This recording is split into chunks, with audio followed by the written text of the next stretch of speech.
Shalom Bapak Ibu Saudara yang dikasihi Tuhan Yesus Kristus. Pada kesempatan ini kita akan belajar kebenaran firman Tuhan. Namun sebelumnya kita akan berdoa terlebih dahulu. Bapa, kami mengucap syukur karena kasih setiamu. Engkau telah hadir di dalam kehidupan kami. Engkau telah mengasihi kami. Engkau telah memelihara kehidupan kami sampai detik ini ya Bapa. Kami percaya itu semua bukan karena kekuatan kami, tetapi itu semua oleh karena anugerah yang Kau limpahkan di dalam kehidupan kami. Terima kasih ya Tuhan, sebentar lagi kami akan belajar kebenaran firman-Mu. Biarlah kebenaran firman-Mu senantiasa mengingatkan kami. Firman-Mu senantiasa membawa kehidupan kami semakin dekat kepadamu. Terima kasih ya Tuhan, layakkan kami supaya kami layak. Di dalam nama Tuhan Yesus Kristus kami berdoa dan kami siap belajar kebenaran firman-Mu. Haleluya, amin. Bapak Ibu Saudara yang dikasihi Tuhan Yesus Kristus, tema atau judul kita pada saat ini, hari ini adalah apa yang paling berharga. Ketika setiap kita diberikan pertanyaan apa yang paling berharga, maka saya percaya setiap kita memiliki jawaban-jawaban yang berbeda. Ada yang mengatakan bahwa yang paling berharga adalah kekayaan. Ya, karena orang tersebut berpikir bahwa ketika kita memiliki kekayaan, maka kita mampu untuk melakukan apapun. Tetapi ada juga yang berkata bahwa yang paling berharga adalah kedudukan. Setiap orang pasti menginginkan yang namanya kedudukan. Setiap orang pasti dalam sebuah pekerjaan mencari kedudukan yang lebih bagus lagi.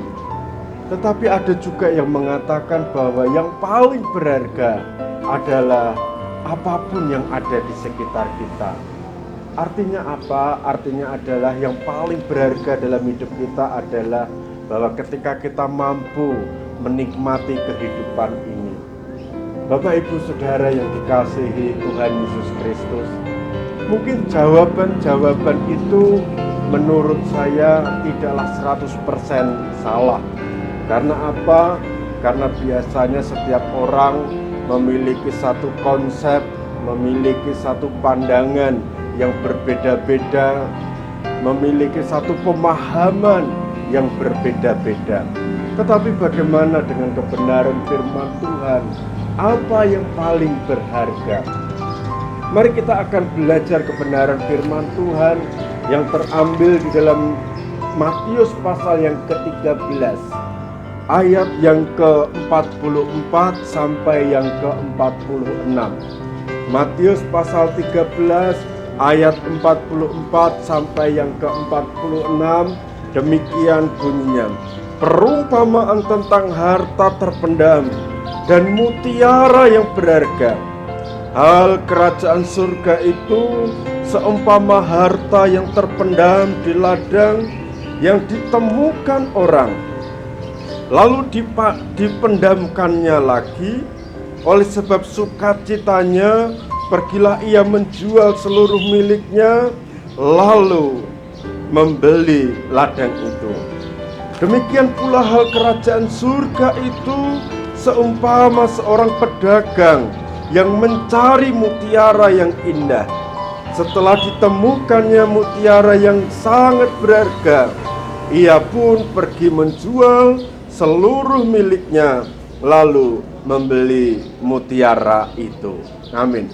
Bapak Ibu Saudara yang dikasihi Tuhan Yesus Kristus, kalau kita melihat judul perikop ini merupakan satu perumpamaan tentang harta terpendam dan mutiara yang berharga. Dan kita sudah membaca di dalam teks ini, ada beberapa hal yang menarik untuk saudara dan saya renungkan. Yang pertama adalah di ayat yang ke-44 ada kata harta yang terpendam. Dan ayat yang ke-45 adalah mutiara yang indah. Harta yang terpendam di ladang dipadankan dengan mutiara yang indah. Artinya apa? Artinya adalah sesuatu yang amat sangat berharga, sesuatu yang amat sangat memiliki nilai atau memiliki kualitas yang luar biasa. Nah, ternyata kalau kita melihat di ayat yang ke-44 dan 45, ini membicarakan tentang apa? Membicarakan tentang kerajaan surga atau kerajaan Allah. Jadi dari sini kita bisa melihat bahwa kerajaan Allah adalah sesuatu yang berharga. Kerajaan surga atau kerajaan Allah itulah yang paling berharga di dalam kehidupan manusia.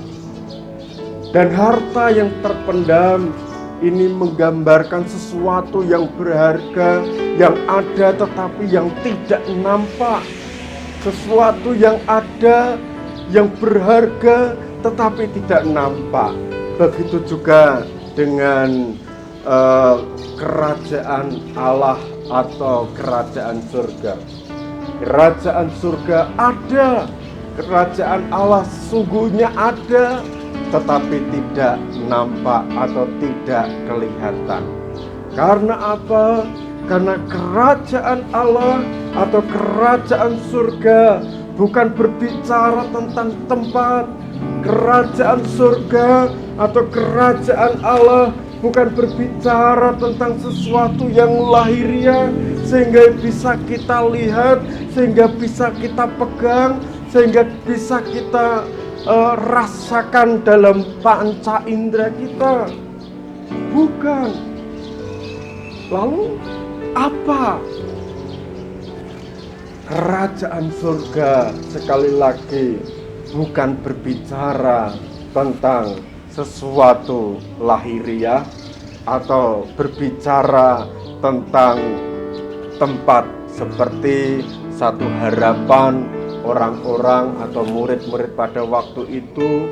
Yesus menjadi seorang raja yang bisa menyelamatkan. Bukan seperti itu. Tetapi kerajaan Allah atau kerajaan surga itu berbicara tentang di mana Allah memerintah kehidupan kita. Kerajaan Allah itu berbicara tentang Yesus yang telah memerintah kehidupan kita. Yesus atau Allah yang telah merajai kehidupan kita, yang memiliki otoritas yang penuh di dalam kehidupan kita, sehingga apapun yang Yesus kerjakan di dalam kehidupan kita itu merupakan satu kedaulatan Allah, karena Allah adalah Raja yang telah memerintah kehidupan kita. Jadi Bapak Ibu Saudara yang dikasihi Tuhan Yesus Kristus, peristiwa Allah telah memerintah, peristiwa Allah telah menjadi Raja di dalam kehidupan manusia. Itulah yang merupakan sesuatu yang paling berharga di dalam kehidupan kita. Sebelum kita melihat lebih jauh lagi, di ayat ini atau di teks ini pun ada satu gambaran yang sama, satu cerita yang sama, baik orang yang menemukan harta yang terpendam maupun sang pedagang yang mencari mutiara yang indah. Ketika mereka menemukan, ketika mereka mendapatkan, maka dia ingin sekali memilikinya. Dengan cara apa? Di ayat yang ke-44 bagian yang terakhir mengatakan, oleh sebab sukacitanya pergilah ia menjual seluruh miliknya lalu membeli ladang itu. Dan ayat yang ke-46 dikatakan, setelah ditemukannya mutiara yang sangat berharga, ia pun pergi menjual seluruh miliknya, lalu membeli mutiara itu. Jadi Bapak Ibu Saudara yang dikasihi Tuhan Yesus Kristus, ternyata berbicara tentang hal kerajaan surga atau kerajaan Allah hadir bukan serta-merta atau tidak serta-merta datang begitu saja, tetapi ada hal yang prinsip yang perlu untuk kita renungkan bersama, yaitu tentang bayar harga. Orang yang menemukan harta terpendam hanya ingin mendapatkan harta yang terpendam itu, dia harus menjual apa yang ada padanya sehingga dia membelinya. Seorang pedagang pun juga demikian. Ketika dia sudah menemukan mutiara itu, dia menjual apa yang ada padanya dan membeli mutiara. Artinya untuk mendapatkan sesuatu yang paling berharga itu bukanlah instan. Perlu yang namanya satu pengorbanan, perlu yang namanya bayar harga. Hal kerajaan Allah untuk kita nikmati, untuk kita dapatkan, perlu yang namanya pengorbanan, perlu yang namanya bayar harga. Kalau kita melihat tentang peristiwa di mana ketika Tuhan Yesus mengutus para murid-muridnya, dan dia berkata bahwa ada dua hal, yaitu menyangkal diri dan pikul salib. Jadi Bapak Ibu Saudara yang dikasihi Tuhan Yesus Kristus, untuk mendapatkan kerajaan Allah, untuk mendapatkan pemerintahan Allah atau Allah yang memerintah di dalam kehidupan kita, perlu yang namanya bayar harga, yaitu menyangkal diri dan pikul salib. Kedua hal ini merupakan sesuatu yang sangat prinsip di dalam kehidupan kita sebagai orang percaya. Untuk kita mengikut Tuhan Yesus, maka perlu menyangkal diri dan pikul salib. Apa itu menyangkal diri? Menyangkal diri berarti menempatkan kehendak Allah di atas kehendak sendiri. Atau bisa dikatakan menyangkal diri adalah menekan kehendak diri, menekan kehendak diri dan melakukan kehendak Allah. Maka dari sini kita teringat doa Bapa kami, datanglah kerajaanmu dan jadilah kehendakmu. Jadi untuk menikmati, untuk berjumpa dengan kerajaan Allah, untuk menikmati, mendapatkan pemerintahan Allah di dalam kehidupan kita, maka kita harus menekan kehendak kita. Tetapi kita harus melakukan apa yang menjadi kehendak Allah. Berbicara tentang melakukan kehendak Allah, maka sesungguhnya di situ kita diberhadapkan dengan sesuatu yang sangat berat di dalam kehidupan kita. Karena apa? Karena di situ kita akan mulai terbentur, terkonfrontasi antara satu kenikmatan, antara satu kehendak kita dengan kehendak Allah. Seperti Tuhan Yesus ketika memasuki atau ketika mempersiapkan diri untuk disalib, saudara, maka di situ Tuhan Yesus melakukan apa yang menjadi kehendak Bapa, bukan kehendak diri. Kenapa? Karena ketika hidup kita melakukan apa yang menjadi kehendak kita, maka itu tidak akan pernah ada habisnya, saudara.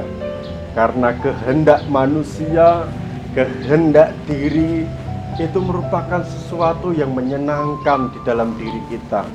kita berorientasi pada sesuatu yang menyenangkan diri kita. Dan ketika kita diberhadapkan dengan sesuatu yang tidak sesuai dengan kenyataan di dalam kehidupan kita, maka kita akan menolak.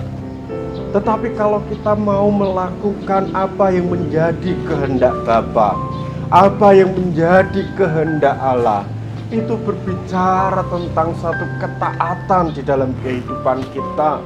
Kita mau melakukan apapun yang sudah menjadi keputusan Allah di dalam kehidupan kita.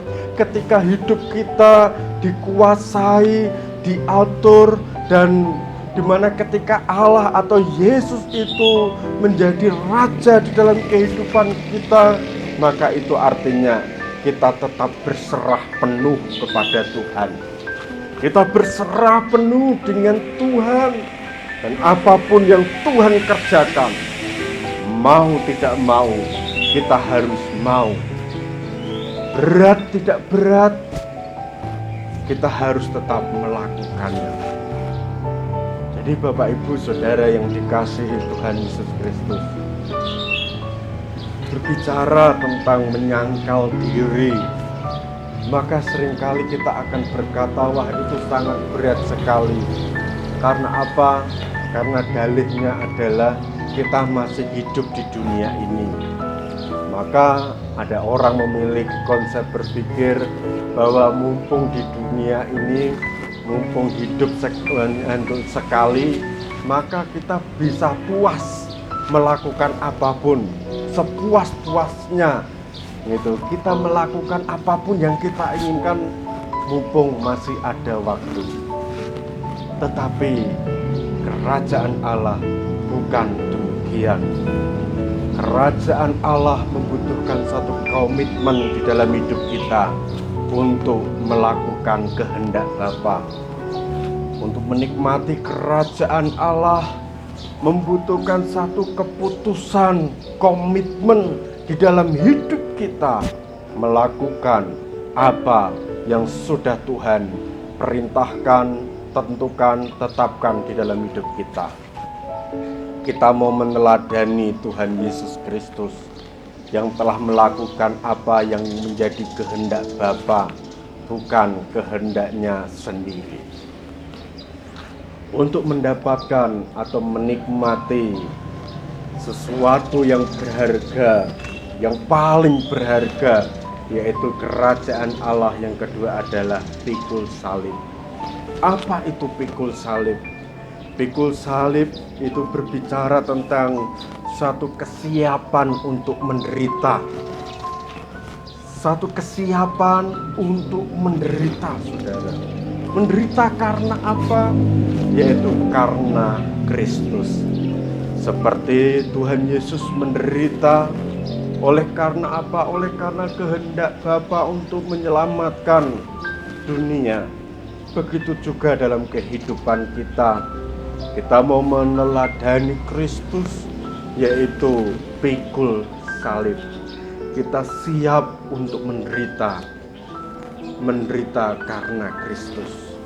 Yesus dihina, Yesus diolok-olok, Yesus dicaci, Yesus ditolak, saudara. Maka begitu juga dalam kehidupan kita semuanya. Ketika hidup kita siap untuk menderita dicaci maki, menderita, dihina, diolok, bahkan ditolak sekalipun demi kebenaran, yaitu Kristus Yesus, maka itulah pikul salib dalam hidup kita. Menderita bukan karena kesalahan kita, menderita bukan karena satu tindakan yang bodoh yang kita lakukan, menderita bukan karena satu kesalahan yang fatal dari kita, tetapi menderita karena Kristus.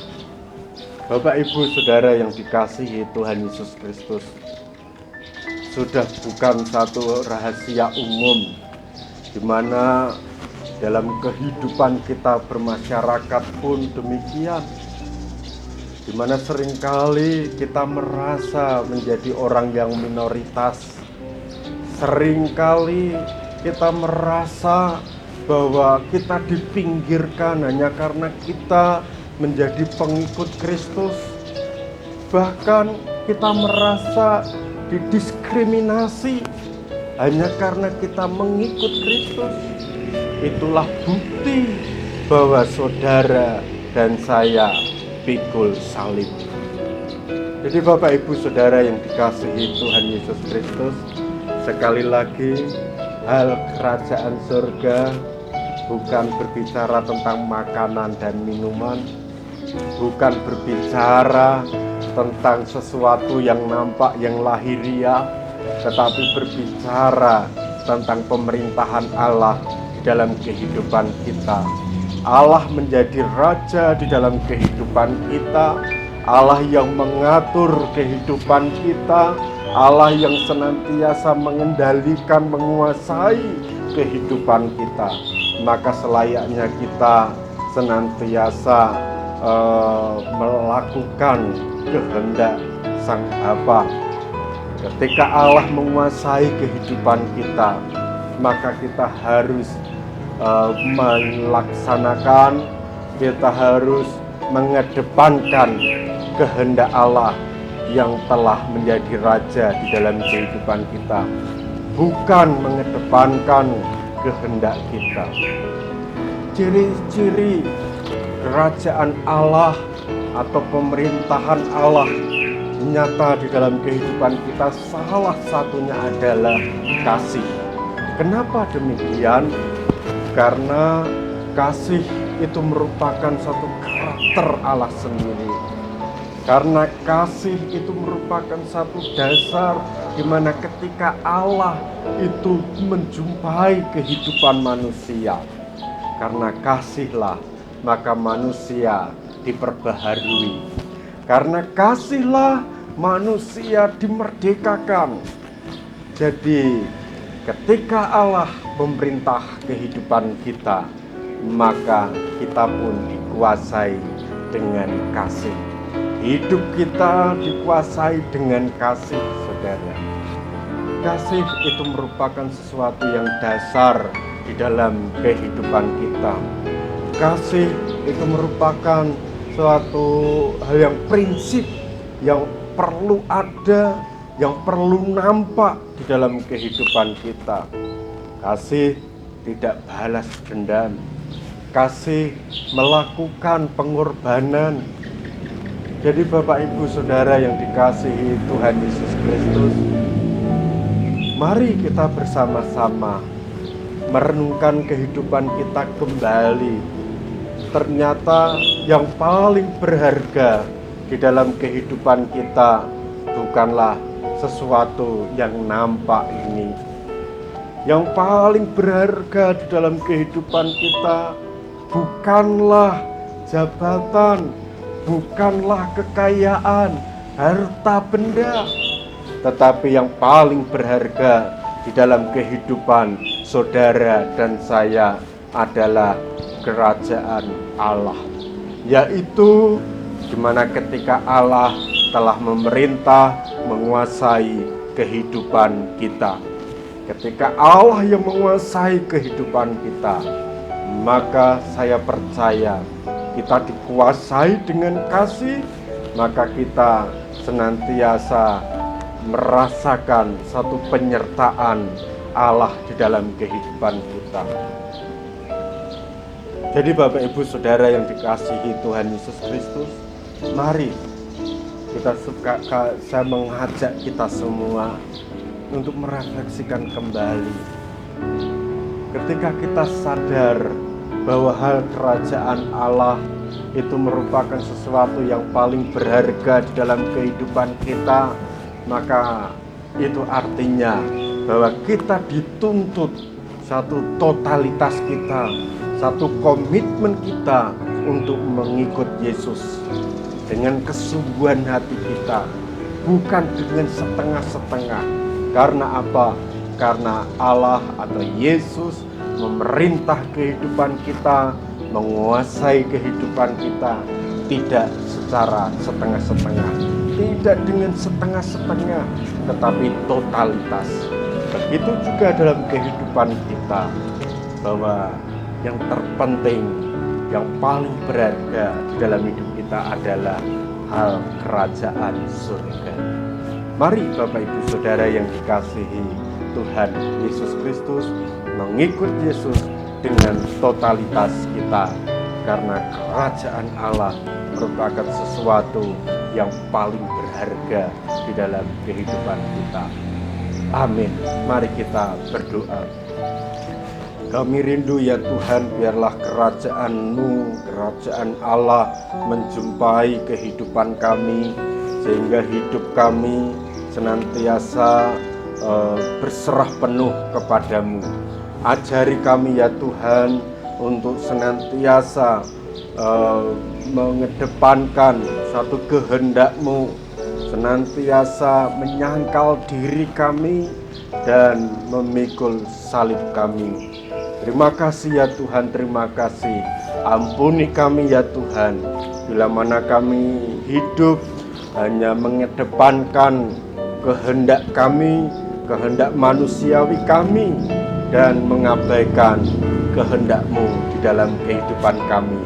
Terima kasih ya Tuhan, terima kasih.